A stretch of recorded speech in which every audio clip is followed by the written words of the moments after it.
Chapter 1. The Call. His worn trainers scraped against the cracked pavement as Liam O'Sullivan approached the brick wall that had become his shrine. 8 in the morning, and the Suffolk air carried that familiar bite of an English winter, but he barely felt it anymore. This wall, scarred with countless impact marks from years of practice, knew his dreams better than anyone. Thud. The ball struck the bricks with the precision of a metronome. Thud again, thud.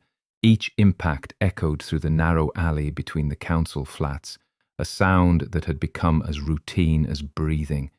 Every morning, same wall, same dream, he muttered to himself, trapping the rebound with the inside of his right foot. The ball seemed to stick to him, an extension of his body, honed by countless hours of solitary practice. Above him, the Irish tricolour hung limp behind the net curtains of his family's flat, a constant reminder of his heritage, of the stories his grandmother had whispered to him about their people's resilience.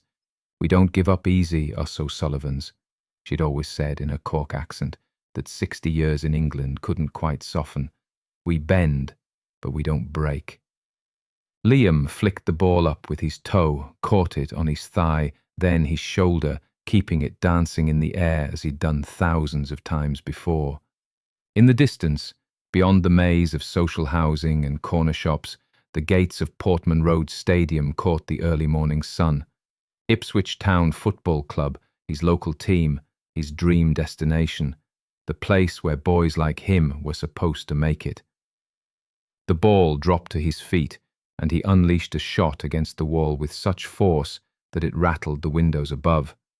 Mrs. Henley from 4B would probably complain again, but Liam didn't care. This was his church. This was his prayer.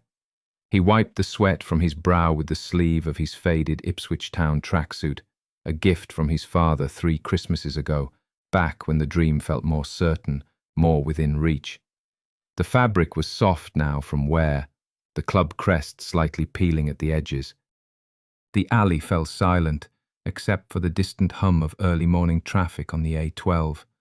Liam looked back at the wall, at the pattern of marks that told the story of his dedication.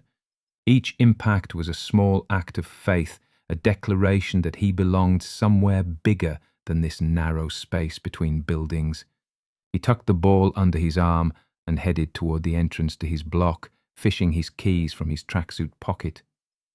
The hallway smelled of decades of cooking, curry, fish and chips, the lingering ghost of yesterday's Sunday roast, home smells, familiar smells, smells that both comforted and trapped him. As he reached for the door handle, his phone buzzed against his chest. The sound cut through the morning stillness like a blade, and Liam's heart immediately began racing. He pulled out his phone with trembling fingers, and there it was, on the screen. Gaffer. His thumb hovered over the green button. Everything he'd worked for, dreamed of, sacrificed for, could be contained in whatever voice waited on the other end of this call. The flag in the window above seemed to flutter, though there was no breeze. The phone continued to ring, its electronic trill echoing off the brick walls that had witnessed so many of his dreams. In that moment, suspended between hope and fear, between the life he'd always known and the one he'd always imagined, Liam O'Sullivan stood at the threshold of everything changing. Some dreams, he was about to learn, begin with the word no. Liam's finger pressed the green button, and the world seemed to hold its breath. "Hi Liam, it's Dave Mitchell."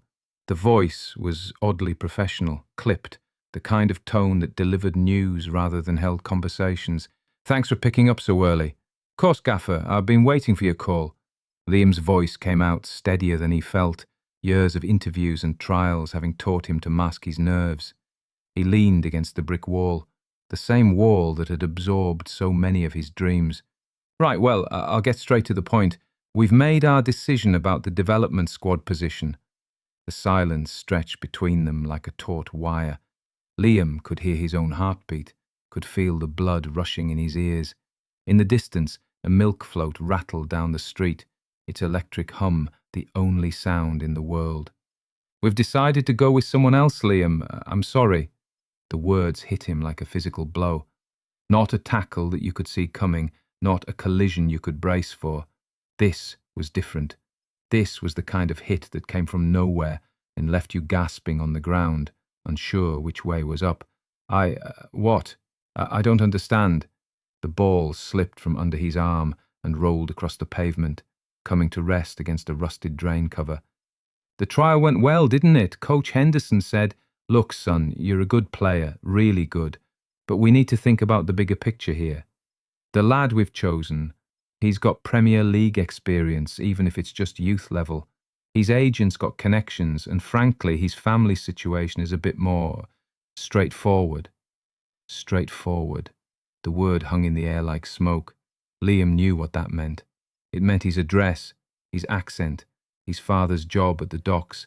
It meant the way his mother still sent him off to trials with sandwiches wrapped in foil because they couldn't afford the fancy sports nutrition bars the other lads had.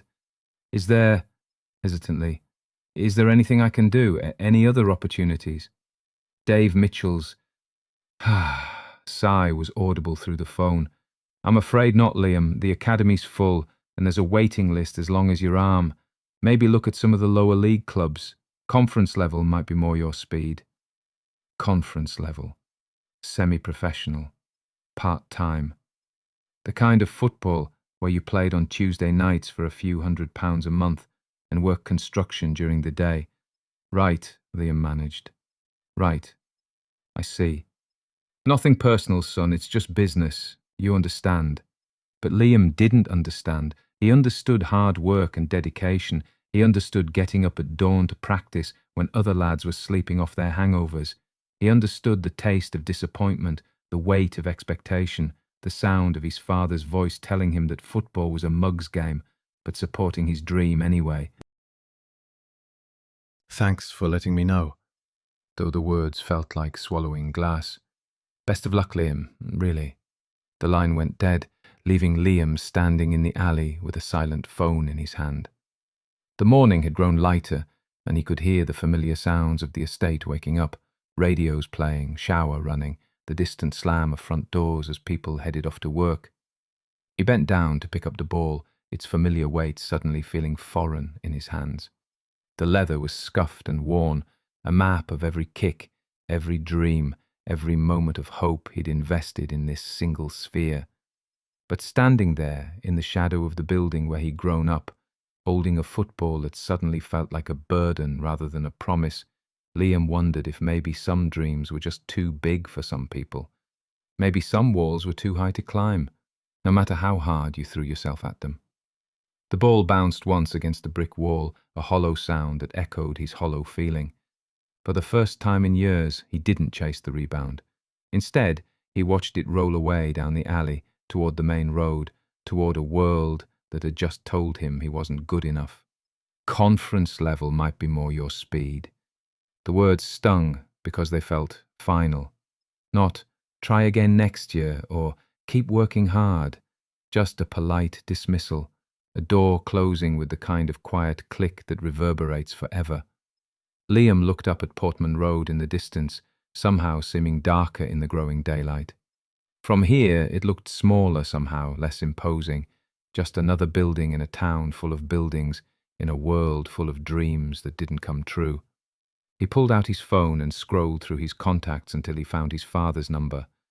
Sean O'Sullivan would be having his morning tea before heading to the docks, reading yesterday's paper and complaining about the government. He'd answer on the first ring, and his voice would carry that particular mixture of hope and worry that fathers reserve for their sons' ambitions. But Liam couldn't make that call. Not yet. Not while the rejection still tasted bitter in his mouth. Not while he could still hear Dave Mitchell's voice explaining why he wasn't straightforward enough for their club. Instead, he pocketed the phone and walked back toward the entrance to his block. The ball had rolled to a stop near the main road, and he left it there, a small surrender in the face of something much larger than himself.